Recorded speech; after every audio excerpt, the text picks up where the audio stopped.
Carrot, beans, உருளைக்கிழங்கு, பட்டாணி இருக்கா? இந்த வெஜிடபிள் குருமா ஒரு முறை செஞ்சு பாருங்கள். சப்பாத்தி கூட சாப்பிடும்போது டேஸ்ட்டு சூப்பராக இருக்கும். இது செய்ய ஒரு வடை சட்டியில் எண்ணெய் ஊற்றி 10 சின்ன வெங்காயம், பட்டை, கிராம்பு, ஏலக்காய், மிளகு, சோம்பு, தக்காளி, 2 வரமிளகாய், கொஞ்சமாக கருவேப்பிலை, கொத்தமல்லி போட்டு மல்லித்தூள் 1 ஸ்பூன் போட்டு நல்லா வதக்கி ஆற வச்சுக்கலாம்.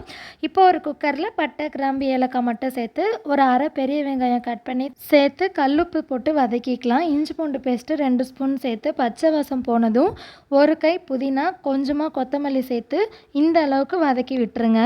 இப்போ இந்த அளவுக்கு வதங்கினதும் கட் பண்ண காய்கறிகள், பச்சை பட்டாணி இருந்தால் ஊற வச்சா அது எல்லாத்தையும் சேர்த்து நல்லா எண்ணெயில் வதக்கிட்டு ஏற்கனவே ஆற வச்சு அரைச்ச பேஸ்ட் எடுத்து இதோட சேர்த்துக்கலாம். இந்த கேப்பில் ஒரு மிக்ஸி ஜாரில் 1/2 மூடி தேங்காய், சோம்பு, 4 முந்திரி, கசகசை கொஞ்சம் சேர்த்து அரைச்சி எடுத்து இதோட சேர்த்து 2 கிண்டி விட்டுட்டு தேவையான அளவு தண்ணி ஊற்றி மூடி 2 விசில் போட்டுருங்க. சைடில் கிச்சன் கவுண்டர் டாப்லாம் க்ளீன் பண்ணியாச்சு. விசில் வந்ததும் ஓப்பன் பண்ணி மல்லித்தலை தூவி இறக்கி சூடான சப்பாத்தி கூட சாப்பிட்டிங்கன்னா செம்ம டேஸ்ட்டாக இருக்கும். பார்க்க தான் ப்ரொசீஜர் நிறையா இருக்கும், ஆனால் 35 மினிட்ஸ் தான் ஆகும் செஞ்சு பார்த்தீங்கன்னா, ஆனால் டேஸ்ட் அல்டிமேட்டாக இருக்கும்.